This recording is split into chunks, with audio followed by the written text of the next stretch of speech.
Good morning friends. जिप्स hospital की इस यूट्यूब चैनल के पॉडकास्ट सीरीज के एक नए एपिसोड में आप सबका स्वागत है। मेरा नाम डॉक्टर शेमल पटेल है। मैं जिप्स हॉस्पिटल में कंसल्टेंट साइकियाट्रिस्ट हूँ एंड आज हम लोग बात करने वाले हैं जीरियाट्रिक साइकियाट्री के कुछ स्पेसिफिक टॉपिक्स के बारे में, जिसके लिए मेरे साथ डॉक्टर रवि सोनी, जो गुजरात के one and only geriatric psychiatrist है, वो मेरे साथ मौजूद है। Good morning sir. Good morning, thank you Samuel for having me. Thank you sir. Sir, जैसे हम लोग सुनते हैं कि जब इंडिपेंडेंस का वक्त था उस समय शायद जीरियाट्रिक हमारी जो एवरेज लाइफ एक्सपेक्टेंसी थी वो अप्रोक्सीमेटली 50 साल थी, यानी कि एक्सपेक्ट किया जाता था कि अब 50 साल के आसपास जिएंगे ज्यादातर लोग। बट अब जैसे जैसे मेडिकल विज्ञान जो है वो ज्यादा डेवलप हुआ है, वैसे वैसे लाइफ एक्सपेक्टेंसी भी बढ़ गई है और ऑलमोस्ट आई थिंक 75 की हो गई है। प्रोजेक्शंस ऐसा कहते हैं कि 2050 तक ऑलमोस्ट 20% हमारी जो पॉपुलेशन है वो अबव 60 ईयर्स की होगी। तो उन केसेस में जैसे जैसे हमारा पॉपुलेशन ग्रे हो रहा है या हमारे बाल जो है ज्यादातर ग्रे होंगे, तो तब तब क्या क्या चैलेंजेस आएंगी, तो उस बारे में मैं आज आपसे बात करूंगा ताकि हमारे दर्शकों को थोड़ी एक एक्स्ट्रा इंसाइट मिल सके। जैसे कि आपने कहा कि Indian population is greying now, तो जो ओल्ड एज वाले जो हमारे बुजुर्ग हैं, सीनियर्स हैं, तो उनकी तादाद धीरे धीरे बढ़ने वाली है। तो जैसे जैसे उनकी पॉपुलेशन बढ़ेगी, जैसे जैसे वो ज़्यादा बूढ़े होने वाले हैं, तो बढ़ती उम्र के साथ आने वाली बीमारियां जो है वो बहुत ज़्यादा दिखाई देगी। सो हमें ये श्योर करना है कि उनकी जो जो तकलीफें हैं उनको हम जल्दी आइडेंटिफाई करें, उसका निदान करें और उसकी सारवार करें।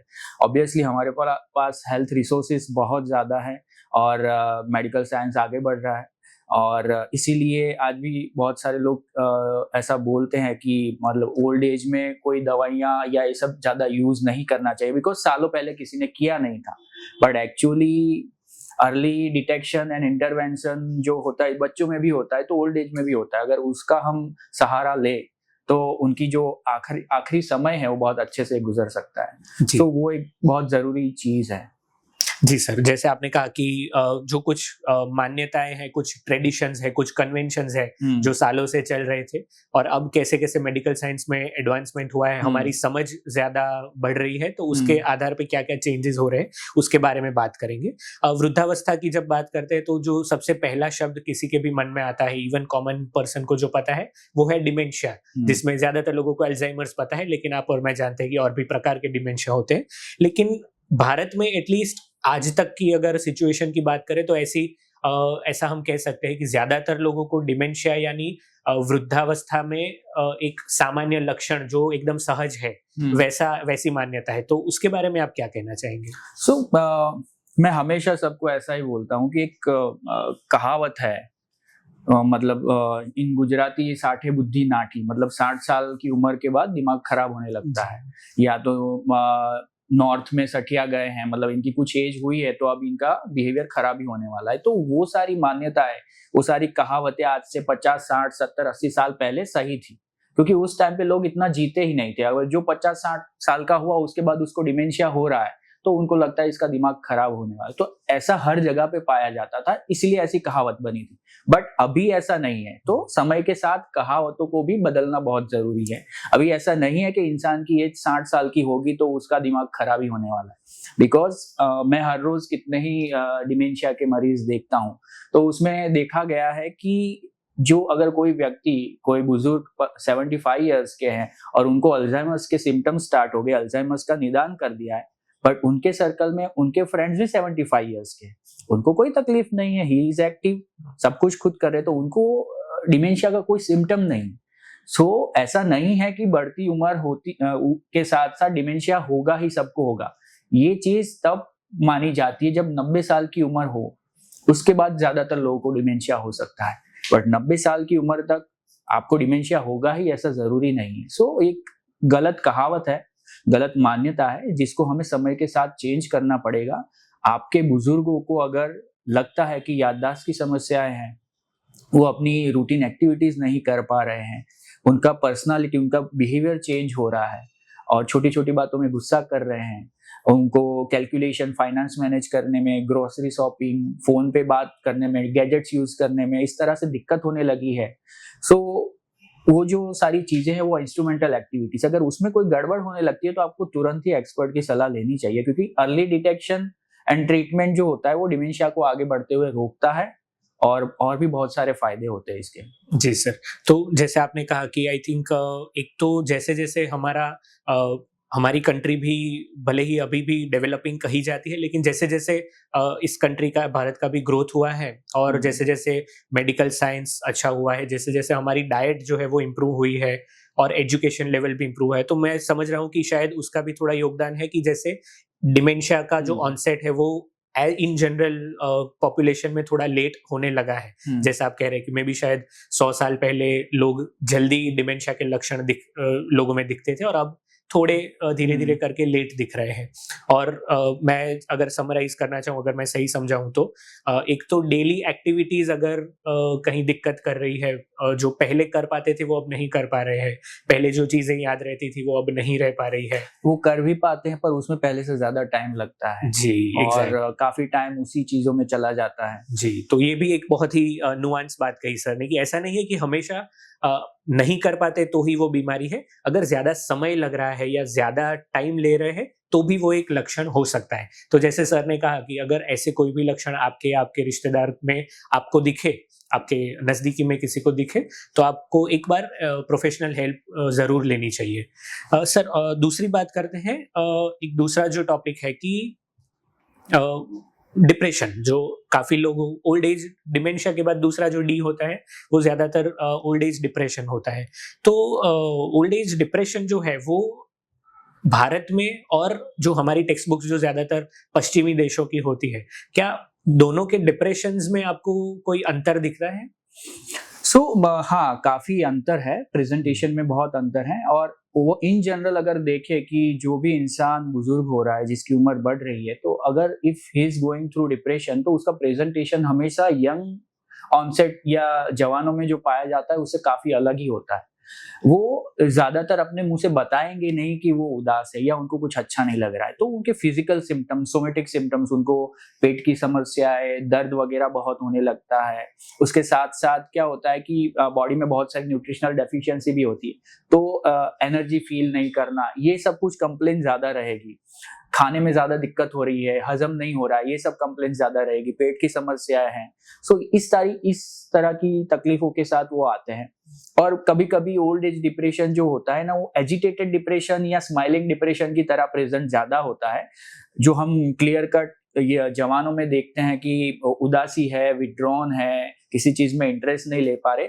उस तरह का प्रेज़ेंटेशन थोड़ा कम दिखाई होता है, कुछ मरीज़ में होता है, पर सब में ऐसा नहीं होता, ज़्यादातर सोमैटिक प्रेज़ेंटेशन होता है। और दूसरी एक चीज़ होती है कि जैसे-जैसे उम्र बढ़ती है, मैं हमेशा कहता हूँ कि ओल्ड एज साइकियाट्री में प्योर साइकोलॉजिकल चीज़ें बहुत कम होती हैं।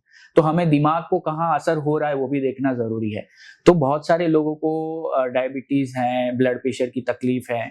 सो ये सारी जो क्रोनिक इलनेस है वो दिमाग में खून ना पहुँचने की वज़ह से जो डैमेज होता है ना, उसके तरफ ले जाती है। तो अगर ऐसा कुछ होता है तो हम ब्रेन इमेजिंग और स्क्रीनिंग ज़रूर से करवाते हैं, उनका कॉग्निटिव असेसमेंट ज़रूर से करवाते हैं। क्योंकि एक डिप्रेशन का प्रकार है जिसको वास्कुलर डिप्रेशन बोलते हैं। मतलब ब्रेन में खून कम पहुँच रहा है, डैमेज हो रहा है, तो उसकी कारण भी ये हो सकता है। न्यूरॉन्स की डेथ हो रही है तो केमिकल चेंजेस होने ही वाले हैं। और वो जो डिप्रेशन होता है ना, that is more hyper active, restless, मुझे कुछ समझ में नहीं आ रहा है, क्या हो रहा है, सीवियर एंग्जायटी, और उसको कंट्रोल करना भी थोड़ा मुश्किल होता है। तो इस तरह के अलग-अलग प्रेज़ेंटेशन ओल्ड एज डिप्रेशन में होते हैं। और उसकी ट्रीटमेंट भी काफ़ी अलग तरह से होती है। जी। एंड जैसा आपने कहा कि जैसे-जैसे उम्र बढ़ती है वैसे-वैसे एज़ अ जीरियाट्रिक साइकियाट्रिस्ट आपको खास ध्यान उन बातों पे रखना पड़ता है कि चलिए मरीज़ मेरे पास डिप्रेशन के लक्षण के साथ आए हैं, लेकिन शारीरिक रूप से भी मुझे सारी पहले रूल आउट करना है कि और कोई दिक्कत तो नहीं है। छुपी हुई दिक्कतें कौन-सी है, वो आई थिंक आपके लिए एक बड़ी चैलेंज रहती है एज़ अ कंपेयर टू कोई यंग पेशेंट अगर आ जाता है तो। यस। जी। सर इसी पे अगर बात करते हैं डिप्रेशन पे एंड डिमेंशिया पे, तो जैसे जैसे ज्यादातर माना जाता है कि जैसे जैसे उम्र बढ़ती है वैसे वैसे जितनी बीमारियां आपके शरीर में घुस जाती है वो भी उनका नंबर भी उनका आंकड़ा भी बढ़ जाता है और स्वाभाविक है कि उसकी वजह से काफी बार दवाइयां भी काफी सारी जो है लेनी पड़ती है। ज्यादातर वृद्धावस्था में लोग 2 से 5 दवाइयां तो दिन की लेते ही है। तो दवाइयों के बारे में जो ज्यादातर आपने अपनी प्रैक्टिस में देखा है कि पेशेंट कहाँ गलती कर देते हैं, अगर उसके बारे में कुछ बता पाए। क्या होता है कि आजकल एलोपैथी तो है, उसके साथ साथ होम्योपैथी है, अल्टरनेटिव मेडिसिन, आयुर्वेदा भी है, अगर देखें तो यूनानी भी है। तो हर एक सिस्टम की कुछ दवाइयाँ होती है जिसको मार्केट या प्रमोट ऐसे किया जाता है कि ये बहुत प्रिवेंटिव है, ये हो, बट एक्चुअली कोई भी चीज हो शरीर में जा रही है वो केमिकल ही है। अगर एलोपैथी में दवाई है तो वो केमिकल है, तो और भी अल्टरनेटिव मेडिसिन में कुछ भी शरीर में जा रहा है, अगर वो शरीर में कुछ फायदा कर रहा है तो वो एक्चुअली केमिकल ही है। तो वो केमिकल आपको कहाँ नुकसान कर रहा है वो जानना बहुत जरूरी है। ये सारी सिस्टम को मिक्स ज्यादातर नहीं करना चाहिए, क्योंकि कहाँ प्रॉब्लम इंटरेक्शन हो रहा है। एलोपैथी में हमें पता है कि ये दवाई के साथ ये दवाई नहीं दे सकते, पर दूसरी मेडिसिन दूसरी सिस्टम के साथ हमारे पास कोई डेटा ही नहीं है कि हमारी दवाई के साथ वो दी जा सकती है कि नहीं, तो वहां पे ज्यादा तकलीफ होती है। और आजकल मैंने देखा है कि एल्डरली बुजुर्ग लोग हर खाना कम खाते हैं पर सप्लीमेंट ज्यादा खाते हैं। इस चीज के लिए सप्लीमेंट, वो सप्लीमेंट, हाँ, vitamin B12, folic acid, D3, calcium तो बहुत जरूरी है, वो तो लेना ही चाहिए, पर उसके अलावा खाने पे ज्यादा फोकस करें।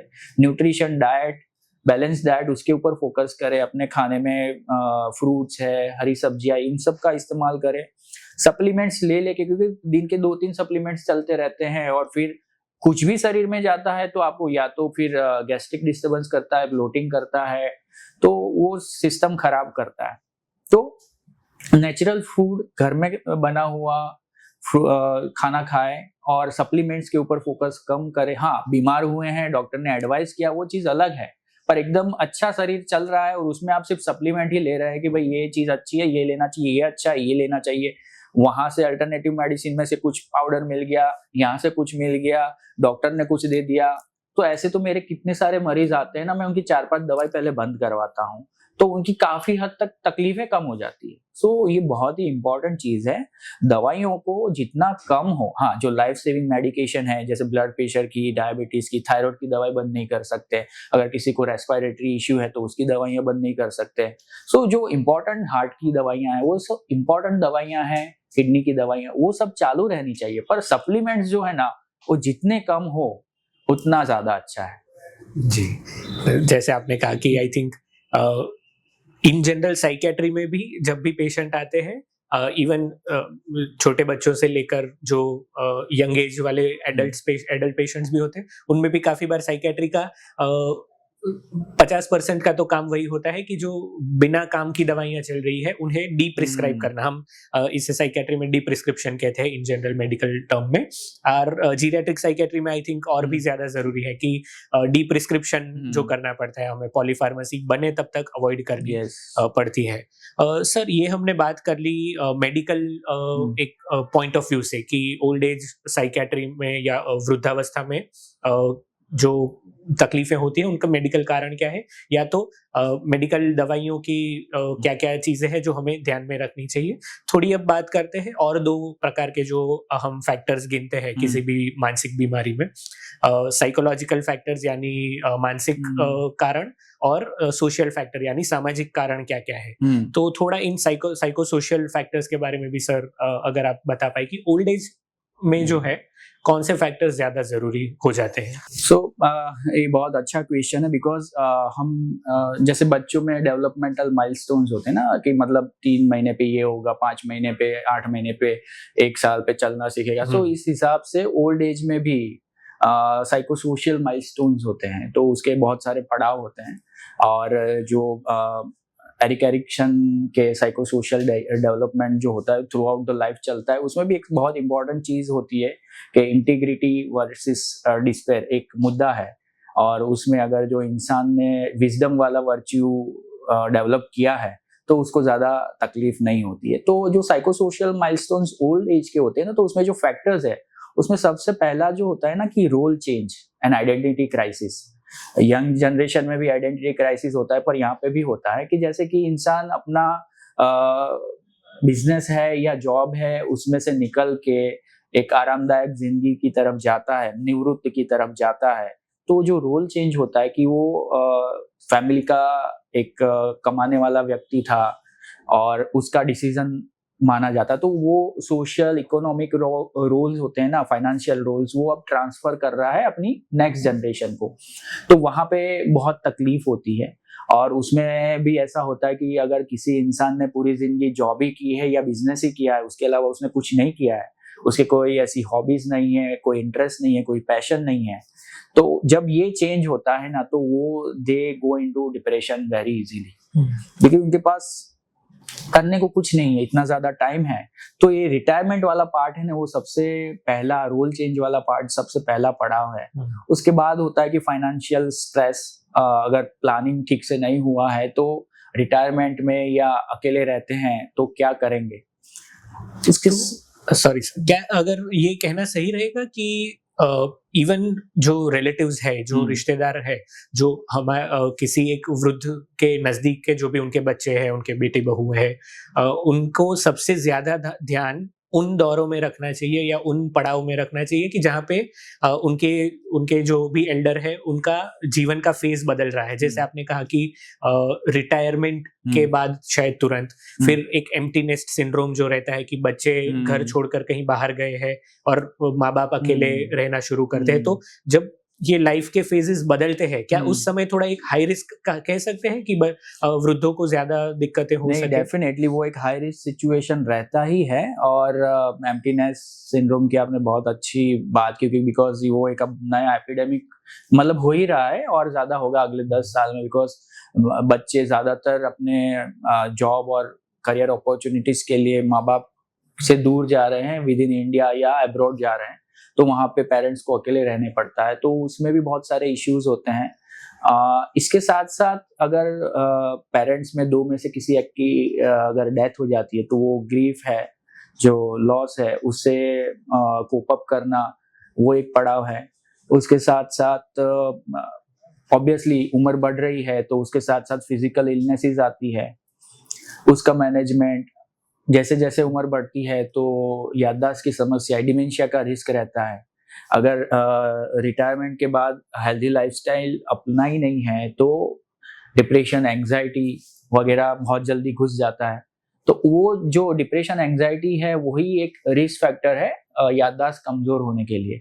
तो उसको भी मतलब ओल्ड एज में mental health and physical health है इंटरलिंक है, दोनों अलग नहीं चलते। जैसे कि हेल्थ की डेफिनेशन है वो इंटरलिंक ही है, फिजिकल, मेंटल एंड सोशल सब कुछ इंटरलिंक है।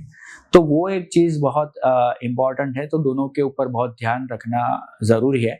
और मैं तो हमेशा यही कहता हूँ कि रिटायरमेंट जैसा कुछ होता ही नहीं। अगर इंसान अपना काम धंधा छोड़ के घर पे बैठ जाएगा और ये सोचेगा कि ये तो आराम करने का समय है, तो वो आपको ज्यादा बीमारियां ला के देगा। क्योंकि अगर आपकी एक्टिविटी कम होगी तो आपकी फिजिकल हेल्थ खराब होने वाली है, आपका मेंटल हेल्थ भी खराब होने वाला है, क्योंकि आप एक जगह पे बैठे बैठे क्या कर लोगे। आपको बहुत तरह के ख्याल आएंगे, डरावने ख्याल आएंगे, आगे क्या होगा, ये होगा। आप एटलीस्ट घर से बाहर निकलोगे, आपका एक सोशल सर्कल होगा, आपके फ्रेंड्स होंगे, वहां जाके बैठेंगे, बात करेंगे। और मैं हमेशा सबको यही कहता हूँ कि अगर आपके पास जॉब नहीं है तो एटलीस्ट वॉलंटियर वर्क करिए, एनजीओ में जाइए। बहुत सारे एनजीओ को जरूरत होती है उनका अकाउंट्स देखने के लिए, ऑपरेशंस मैनेज करने के लिए, अंडर प्रिविलेज चिल्ड्रन को आप पढ़ा सकते हैं। मतलब इतनी बहुत सारी चीजें हैं कि जो आप कर सकते हैं, क्योंकि आज इतने सारे लाफिंग क्लब्स, वॉकर्स एसोसिएशन, बहुत सारा सीनियर सिटीजन का चलता ही रहता है और उसमें बहुत सारे इवेंट्स भी होते हैं। तो इवेंट्स मैनेज करिए अगर आपकी स्किल्स हैं। तो मैं हमेशा यही कहता हूँ कि रिटायरमेंट जैसा कुछ होता ही नहीं। अगर आप एक्टिव रहेंगे तो ही प्रॉस्पेरिटी आपको मिलेगी, अदरवाइज तो बीमारियां साथ में आने वाली है। जी, आपने सर वॉलंटियर वर्क की और सोशल सर्कल की बात की। आई थिंक आपका खुद का भी एक व्हाट्सएप ग्रुप है जो आप एल्डर्स के लिए चलाते हैं, निवृत्ति प्रवृत्ति समृद्धि। वो बहुत अच्छे से सर ने आई थिंक थॉटफुल तरीके से उसको नाम किया है कि निवृत्ति के बाद प्रवृत्ति चालू रखेंगे तो समृद्धि बनी रहेगी। सर अगर उस ग्रुप के बारे में कुछ बताना चाहिए। वो ग्रुप एक सेमिनार के बाद स्टार्ट हुआ था और धीरे धीरे उसमें पूरे गुजरात में से मेरे ख्याल से 725 जितने एल्डर्स हैं, और उसमें बहुत सारे ऐसे बच्चे हैं मतलब जिसके parents they are not mobile friendly. तो उसमें अगर जैसे कि मेरा कोई गुजराती में मैसेज है या चैट मैसेज है जो अवेयरनेस वाला है, या मेरा कोई ऐसा वीडियो है कि जो बुजुर्गों को या ओल्ड एज वाले लोगों को देखने की जरूरत है, तो वो बच्चे उसको ऑपरेट करके पेरेंट्स को दिखाते हैं। वो अपने जैसे दूसरे फ्रेंड्स के पेरेंट्स को भी उसमें इन्वॉल्व करते हैं। तो ऐसे बहुत सारे एडवोकेट्स हैं जो अपने पेरेंट्स का ख्याल रखते हैं और समाज में अवेयरनेस भी फैला रहे हैं। तो वो एक बहुत अच्छा इनिशिएटिव है। मतलब उसमें वो ग्रुप में मेरे अलावा कोई मैसेज नहीं कर सकता। सो कोई न्यूसेंस नहीं है वहाँ पे। किसी भी हिसाब का मॉर्निंग वाला मैसेज वगैरह कुछ नहीं होता है। हफ्ते में 2-3 बार मेरे वीडियोस या मैसेजेस उसमें जाएंगे। ओल्ड एज में कौन सी एक्टिविटी कर सकते हैं, कौन सा न्यूट्रिशन बेटर होता है, मेंटल हेल्थ को कैसे अच्छा रख सकते हैं। सो इस तरह के ही मैसेज उसमें होते हैं। तो बहुत सारे लोग अप्रिशिएट करते हैं। और क्योंकि मेरा काम ओल्ड एज का ही है, मैं ज़्यादातर एल्डरली लोगों को ही देखता हूँ, तो मैं उनको बोलता हूँ कि आप इस ग्रुप में इन्वॉल्व हो जाइए, और उसके बाद भी उनको काफी फायदा होता है। सो एक अच्छा इनिशिएटिव है, लोग अप्रिशिएट कर रहे हैं। उसको धीरे धीरे और बड़ा करने का प्लान है। और उसके बाद जैसे कि अभी मैं तो अहमदाबाद बेस्ड हूँ, तो धीरे धीरे मुझे जो दूसरे सिटीज हैं उसमें जाके ऐसे सेमिनार्स करने हैं जो मैं अहमदाबाद में कर रहा हूँ। सो वो भी एक बड़ा प्लान है। जी बिल्कुल सर, एंड हम भी आएंगे वहीं पे आपके साथ। एक सर स्पेसिफिक चीज जो काफी यंग जो वृद्धों के जो बच्चे रहते हैं, जो अब इंडिपेंडेंट हो गए हैं, जिनके पेरेंट्स रिटायर हो गए, जिनके पेरेंट्स की उम्र बढ़ रही है, कोई शारीरिक बीमारियां होने लगी है, तो काफी बार एक अच्छे इंटेंशन से बच्चे जो है वो अपने माँ बाप को कुछ करने नहीं देते। वो कहते कि नहीं नहीं बाहर मत जाओ, आपको थक जाएंगे, या आपकी दवाइयाँ चल रही है, आपको खाना अच्छा नहीं मिलेगा, तो आप घर पे रहिए। तो काफी बार इसकी वजह से भी पेरेंट्स को जाने अनजाने में एक दिक्कत हो जाती है। बच्चे 2 तरह के होते हैं, जो एक बहुत ही ज्यादा केयर करते हैं और दूसरे होते हैं थोड़े कम केयर करते हैं। जो बहुत ज्यादा केयर करते हैं वो भी दिक्कत वाला है, कम केयर करते हैं वो भी दिक्कत वाला है। आपके पेरेंट्स की जो एक्टिविटी है, अगर वो रिटायर्ड हो चुके हैं, मतलब अपनी जॉब या उससे, तो वो घर पे बैठ के क्या करेंगे? जो भी घर में हेल्प कर रहे हैं, अगर जैसे कि मदर है तो पूरी जिंदगी उन्होंने घर मैनेज किया है। अगर जैसे बहू आ गई है तो बहू सब कुछ कर रही है, तो आप अपनी मदर इन लो को कुछ चीजें करने को मना करोगे ना, तो उसमें उनकी मेंटल एंड फिजिकल हेल्थ खराब होने वाली, बिकॉज उनकी एक्टिविटी चली जाएगी। एक्टिविटी चली जाने की वजह से उनको कुछ ना कुछ शरीर में दिक्कत होगी। शरीर थक नहीं रहा है तो नींद में दिक्कत होने लगेगी। सो ये सारे इश्यूज हो जाते हैं। तो जितना भी काम वो अपने फिजिकल हेल्थ के हिसाब से कर सकते हैं वो सब कुछ करने ही देना चाहिए। उसके हिसाब से आपको मतलब हेल्प भी मिल जाएगी हाउस होल्ड में। अगर आपके फादर आपका बैंकिंग अकाउंट्स वगैरह देख रहे हैं, बच्चे को स्कूल छोड़ रहे हैं, ले आ सकते हैं, फाइनेंस मैनेज कर सकते हैं, और भी बहुत सारी चीजों में आपकी हेल्प कर सकते हैं, तो करने दो ना। वो जरूरी है उनके लिए, अदरवाइज वो करेंगे क्या? ये सब मना नहीं करना चाहिए, उनको करने देना चाहिए जब तक वो कर सकते हैं। हाँ, बीमार हुए हैं, अब नहीं कर सकते हैं, वो चीज अलग है। पर अगर वो फिट है तो उनको सब कुछ करने देना चाहिए। उनको ऐसा नहीं बोलना चाहिए कि अभी आपके आराम करने का समय है। बच्चे अच्छे इंटेंशन से बोलते हैं कि आपने पूरी जिंदगी हमारे लिए किया है, अब हम आपके लिए करते हैं, पर ऐसा नहीं होता है। उनको करने ही दो, क्योंकि उसके अलावा वो क्या करेंगे।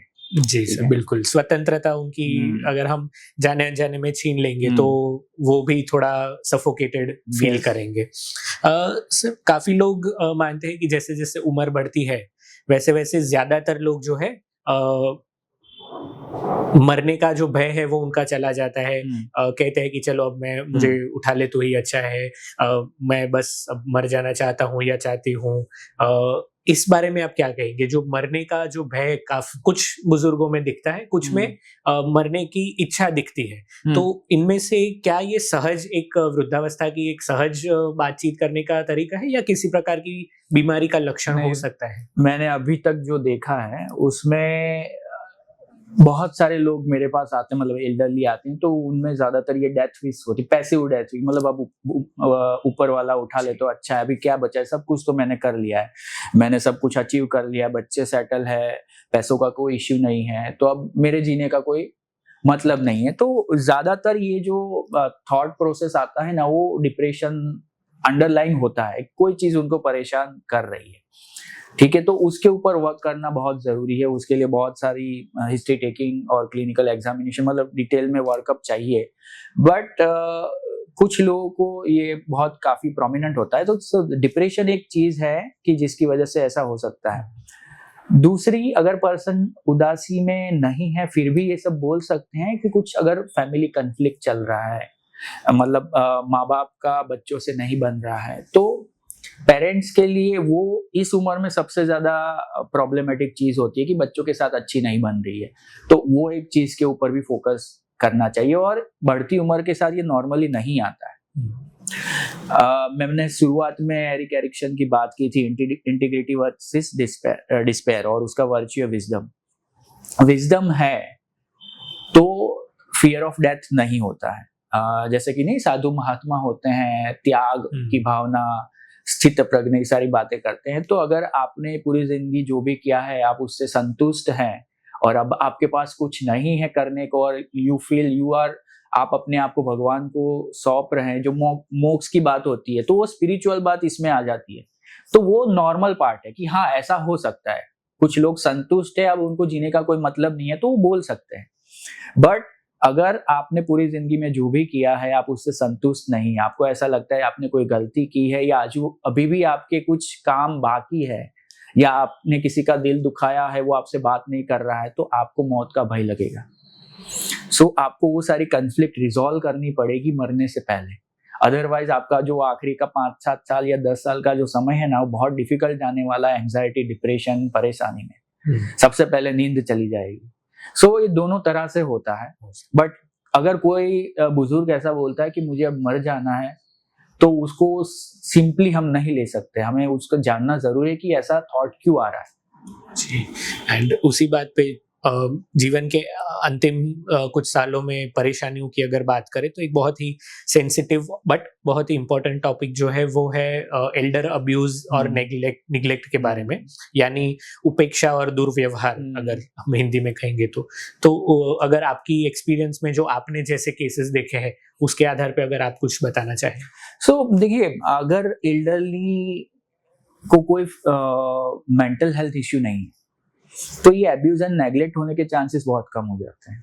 बट जब एल्डरली में फिजिकल डिसेबिलिटीज डेवलप होती है और वो डिपेंडेंट हो जाते हैं फैमिली मेंबर्स के ऊपर, और उसके साथ साथ अगर कोई जैसे डिमेंशिया हो गया, या वो किसी हिसाब से उनका साइकी या मेंटल हेल्थ कॉम्प्रोमाइज हो गया है, और फिजिकल हेल्थ भी कॉम्प्रोमाइज है, और वो डिपेंडेंट है ना, तो उस टाइम पे जो केयर गिवर, जो उनके बच्चे हैं, अभी क्या जमाना ऐसा है कि husband and wife both of them are working, वो वर्किंग है, सो वो ज्यादातर घर में नहीं होते, और कोई भी वर्किंग इंडिविजुअल जब घर आता है तो परेशान और थका हुआ ही होता है आज के जमाने में।